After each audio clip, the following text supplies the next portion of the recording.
भारताचे परराष्ट्र मंत्री एस जयशंकर यांनी पहिल्यांदाच तालिबानच्या परराष्ट्र मंत्र्यांशी अधिकृत संवाद साधला। हा संवाद ऐतिहासिक ठरला कारण भारताने तालिबान प्रशासनाशी केलेला हा पहिला मंत्रिस्तरीय संपर्क आहे, जो बदलत्या भू-राजनैतिक परिस्थितीचे स्पष्ट संकेत देतो। संरक्षण मंत्री राजनाथ सिंह आज भुजमध्ये जाणार आहेत आणि राजनाथ सिंह यांचा गुजरातमधल्या भुजमध्ये 2 दिवसांचा हा दौरा आहे। ते एअरबेसलाही भेट देणार आहेत। भारतीय सशस्त्र दलाच्या कार्यक्षमतेची पाहणी करून लष्कर अधिकाऱ्यांबरोबर ते संवाद साधणार आहेत। ऑपरेशन सिंदूरनंतर पाकिस्तान आता गुडघ्यावर आलाय। शस्त्रसंधीनंतर पाकिस्तानचे पंतप्रधान शहबाज शरीफ यांनी भारताला चर्चेचं निमंत्रण दिलंय। काश्मीर वाद आणि पाणी वाटपासह द्विपक्षीय मुद्द्यावर व्यापक चर्चेसाठी शरीफ यांनी तयारी दर्शवली आहे, तर भारताने मात्र याबाबत अद्याप कुठलीही प्रतिक्रिया दिलेली नाही। भारताने तुर्कीला मोठा दणका दिलाय। मुंबईच्या छत्रपती शिवाजी महाराज आंतरराष्ट्रीय विमानतळावरील ड्रॅगन पासची सेवा स्थगित करण्यात आली आहे। ड्रॅगन पास ही तुर्कीची कंपनी आहे आणि पाकिस्तानला तुर्कीने मदत केल्या प्रकरणात भारताने तुर्कीविरुद्ध ही मोठी कारवाई केली आहे। पुण्यामधल्या व्यापाऱ्यांनी तुर्कीला आणखी एक दणका दिलाय। मसाले सुकामेवा संघटनेने सुद्धा तुर्कीवर बहिष्कार टाकलाय। तुर्कीतून कुठल्याही वस्तू आयात न करण्याचा निर्णय व्यापाऱ्यांनी घेतलाय।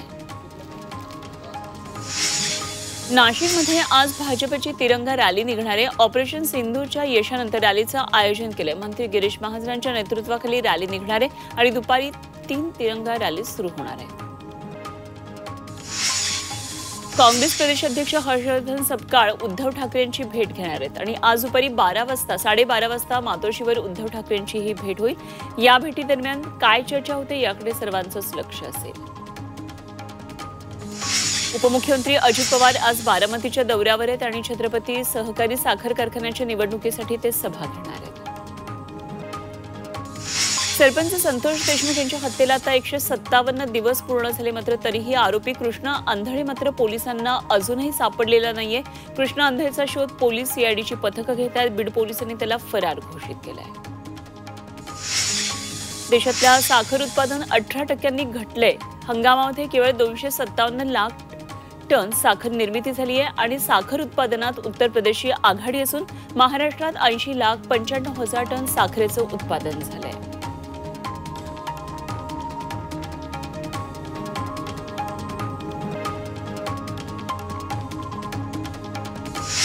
पुण्यामध्ये पीएमपीएलचा प्रवास दुपटीने महाग झालाय। 5 ते 10 किलोमीटर प्रवासासाठी 20 रुपये मोजावे लागतात, तर मासिक पाससाठी आता 1500 रुपये मोजावे लागणार आहेत आणि त्यामुळे सर्वसामान्यांच्या खिशाला कात्री लागणार आहे।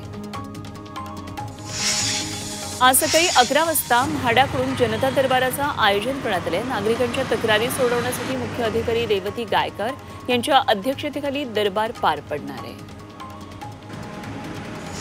नाशिकच्या लासलगावमध्ये पर्यावरण संवर्धनाचा संदेश देत ज्येष्ठ नागरिकांनी वृक्षारोपण केले। लासलगाव पोलीस स्टेशनच्या आवारात हे वृक्षारोपण करण्यात आलं। वृक्ष संवर्धन करण्यासाठी ज्येष्ठ नागरिकांनी पुढाकार घेतल्यानं त्यांच्या उपक्रमाचं कौतुक होत आहे। भिवंडीतल्या शिवाजी महाराजांचा अश्वारूढ पुतळा नूतनीकरणासाठी स्थलांतरित केल्यात 10 कोटी रुपयांचा निधी मंजूर करत शासनानं नव्यानं भव्य अश्वारूढ पुतळा उभारला। मध्यरात्री 2 वाजता पुतळ्याचा चेहरा भगव्या वस्त्रानं झाकण्यात आला। सकाळी 5:30 वाजता क्रेनच्या सहाय्यानं पुतळा उतरवून स्थलांतरित करण्यात आला। विरार पालघर रोरो सेवेनं नवजात बाळाचे प्राण वाचवले। सफाळे गावात राहणाऱ्या एका महिलेच्या नवजात बाळाला श्वसनाचा त्रास होत होता। या बाळाला रस्त्यानं रुग्णालयामध्ये नेणं शक्य नव्हतं। दरम्यान रोरो सेवेमुळे या बाळाला अवघ्या 20 मिनिटांच्या आत रुग्णालयात दाखल करण्यात आलं। नंदुरबारमधल्या शहाद्यामध्ये दरा धरणाच्या सुरक्षिततेच्या संदर्भात पाटबंधारे विभागाचं दुर्लक्ष झाल्याचं दिसून येते। धरणावर लावण्यात आलेल्या सोलर लॅम्प, बॅटरी आणि इतर साहित्याची चोरी झाली आहे, तर दुसरीकडे या ठिकाणी सुरक्षिततेच्या कुठल्याही उपाययोजना दिसून येत नाहीयेत। या संदर्भात नागरिकांनी नाराजी व्यक्त केली आहे। नाशिक संभाजीनगर महामार्गावर पाण्याचं तळं साचलं, मात्र पाण्याचा निचरा होण्यासाठी सार्वजनिक बांधकाम विभागाकडून कोणतीही पर्यायी व्यवस्था करण्यात आलेली नाहीये, त्यामुळे वाहनधारकांना याचा मोठा त्रास सहन करावा लागतो। बदलापूरमध्ये मांजर्ली भागात रहिवाशांना दररोज गुडघाभर साचलेल्या सांडपाण्यातून वाट काढावी लागते। पार्वती कृपा सोसायटीच्या आवारातल्या नैसर्गिक नाला खासगी जमीन मालकानं बंद केला, त्यामुळे या ठिकाणी घाणीचं साम्राज्य पसरलं, त्यामुळे रोगराई पसरण्याचा धोका निर्माण झालाय। येवला शहरामध्ये भूमिगत गटार योजनेचा फज्जा उडाला. दुकानांपुढे गुडघाभर पाणी साचल्यानं व्यावसायिक अडचणीत आलेत. खोदकाम झाल्यामुळे Ambedkar shopping centre, Paregaon road, Sonawane hospital या परिसरात पाणी साचलं. धाराशिव जिल्ह्यामध्ये गेल्या 2 दिवसांपासून सुरू असलेल्या अवकाळी पावसामुळे केळी उत्पादक शेतकऱ्यांना मोठा फटका बसतोय. पावसामुळे केळीची पानं फाटत असल्यानं उत्पादन घटतंय. त्यामुळे केळी उत्पादक शेतकरी आर्थिक संकटात आहे. येवला तालुक्यामध्ये खरीप हंगाम पूर्व मशागतीच्या कामांना वेग आलाय. आता शेतकरी पावसाच्या प्रतीक्षेत आहेत. गेल्या 7 ते 8 दिवसांपासून अवकाळी पाऊस पडत असल्यानं शेतकऱ्यांचं वेळापत्रक कोलमडण्याची शक्यता आहे.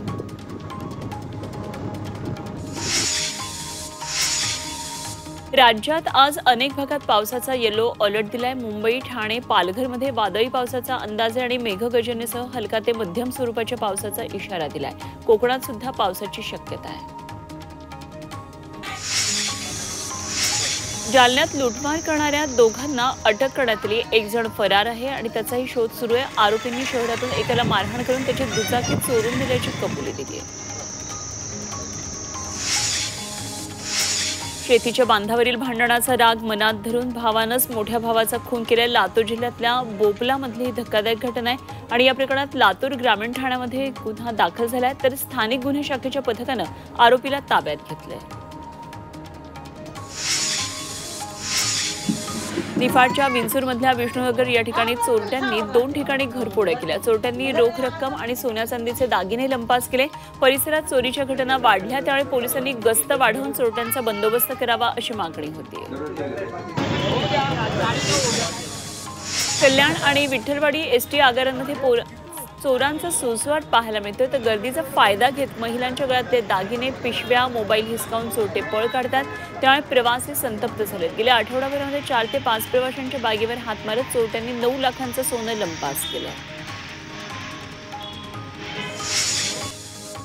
वसई विरारमध्ये 13 ठिकाणी ईडीनं छापेमारी केली आहे. नालासोपाऱ्यातल्या अनधिकृत 41 इमारत प्रकरणात हे छापे टाकण्यात आलेत आणि या कारवाईमध्ये 9 कोटींची रोकड आणि 23 कोटींचे दागिने, सोनं जप्त करण्यात आले. वसई मनपा हद्दीत मोठ्या प्रमाणात बांधकाम घोटाळा करणारी कागदपत्र तपासादरम्यान सापडली आहेत.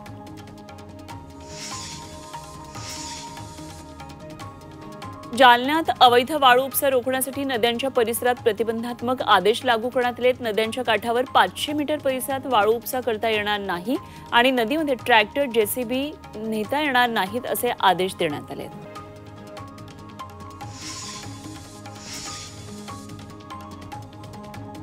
टिटवाळामध्ये आझाद नगर या ठिकाणी अनधिकृत होर्डिंग्जवर महापालिकेनं कारवाई केली आहे. कल्याण डोंबिवली महापालिका हद्दीतल्या सर्व अनधिकृत होर्डिंग्जवर कारवाई करण्याचे आदेश आयुक्तांनी दिलेत.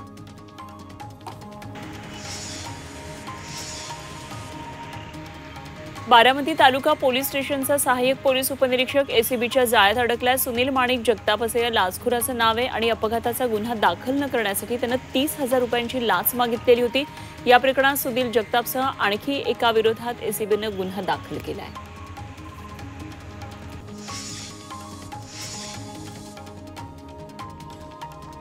कल्याणमध्ये एका 15 वर्षाच्या गतिमंद मुलीचा विनयभंग करण्यात आला. मोहने गाळेगाव परिसरातली ही घटना आहे. पोलिसांनी आरोपी सुनील पवार याला बेड्या ठोकल्यात. आरोपीला कल्याण न्यायालयामध्ये हजर केलं असता न्यायालयानं त्याला 3 दिवसांची पोलीस कोठडी सुनावली.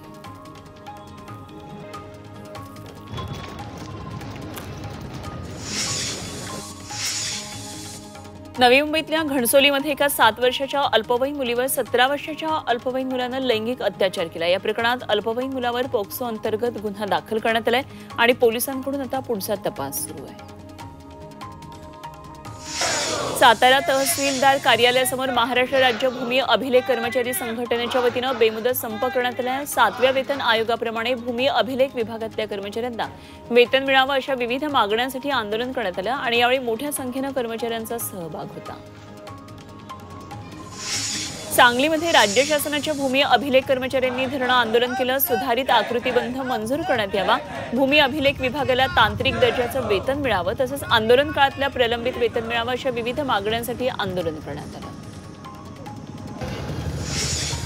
बारामती नगर परिषदेसमोर युवा पॅन्थर संघटना आणि पथविक्रेते यांच्या वतीनं आंदोलन करण्यात आलं। पथविक्रेत्यांना बारामती नगर परिषद हद्दीत व्यवसाय करण्यासाठी परवानगी मिळावी, अतिक्रमण विभागामार्फत पथविक्रेत्यांवर सुरू असलेली कारवाई तात्काळ स्थगित करावी या मागणीसाठी हे आंदोलन करण्यात आलं। सांगलीच्या आमणापूरमध्ये एक दुर्मिळ जातीचा बेडूक आढळून आलाय। चक्क भिंतीवर चढणारा हा बेडूक असून स्पायडरमॅन बेडूक म्हणून या परिसरात त्याची चर्चा सुरू झाली आहे। इंडियन कॉमन ट्री प्रजातीच्या दुर्मिळ बेडूक फोटोग्राफर आनंदा राडे यांच्या स्टुडिओमध्ये आढळून आला। नागरिकांमध्ये त्यामुळे कुतूहल निर्माण झालं। अकोल्यामध्ये पाईपमध्ये अडकलेल्या मांजरीच्या पिल्लाला जीवदान देण्यात आलं। खडकी भागामध्ये राहणाऱ्या संघदास वानखडे यांच्या घरातल्या पाईपमध्ये मांजरीचं हे पिल्लू अडकलेलं। वानखडे दाम्पत्यानं पाईपचा एक मोठा भाग कापला आणि या पिल्लाला सुरक्षित बाहेर काढलं। ताडोबा अंधारी व्याघ्र प्रकल्पातल्या खडसंगी वनपरिक्षेत्रामध्ये वाघाचं प्रेमयुद्ध पाहायला मिळालं। ताडोबातल्या नयनताराच्या प्रेमात पडलेला ब्रह्मा या वाघाला छोटा मटकानं ठार केलं। नयनताराच्या प्रेमासाठी या दोन वाघांची जबरदस्त झुंज ताडोबाच्या जंगलामध्ये पाहायला मिळाली। बुद्ध पौर्णिमेच्या रात्री प्राणीगणना सुरू होण्याच्या आधी छोटा मटकानं ब्रह्मावर हल्ला चढवला आणि या झुंजीमध्ये ब्रह्मा जागीच ठार झाला, तर छोटा मटका गंभीर जखमी झालाय। महानगरपालिकेच्या वतीनं अंधेरीमध्ये सुका कचरा वर्गीकरण आणि प्रक्रिया केंद्र स्थापन करण्यात आलं। सार्वजनिक खासगी भागीदारी तत्वावर चालवले जाणाऱ्या या केंद्रामध्ये दररोज 10 दशलक्ष टन कचऱ्यावर शास्त्रोक्त पद्धतीनं प्रक्रिया केली जाणार आहे। पिंपरी चिंचवड वाहतूक पोलिसांनी उचललेली गाडी मिळवण्यासाठी चालक थेट टोईंग वाहनासमोर झोपला। गाडी दिल्याशिवाय मी उठणार नाही अशी ठाम भूमिका या चालकानं घेतली।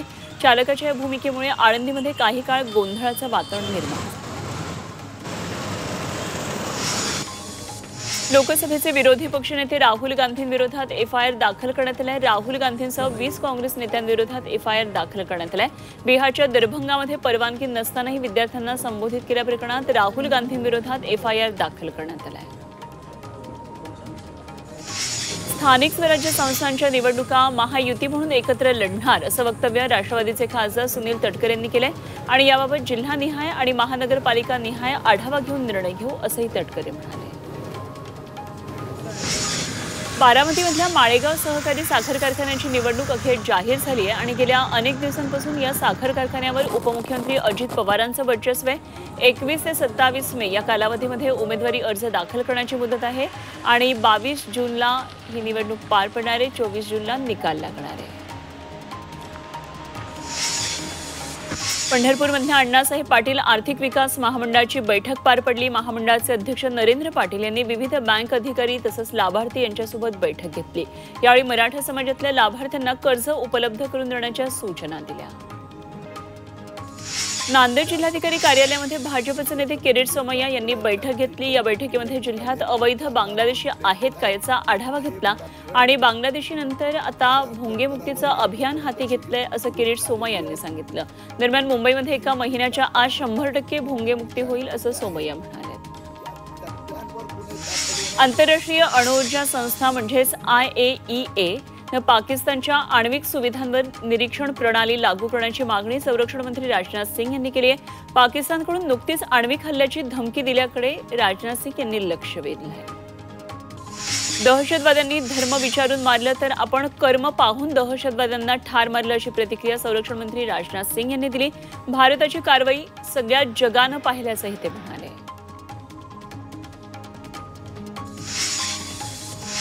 भारत पाकिस्तान शस्त्रसंधीवरून डोनाल्ड ट्रम्प यांनी घुमजाव केले। भारत पाकिस्तान तणावात मध्यस्थी केली नसल्याचं त्यांनी म्हटलंय। दोन्ही देशांमध्ये तणाव वाढला होता आणि हा तणाव निवळण्यासाठी केवळ मदत केल्याचं ट्रम्प यांनी म्हटलंय।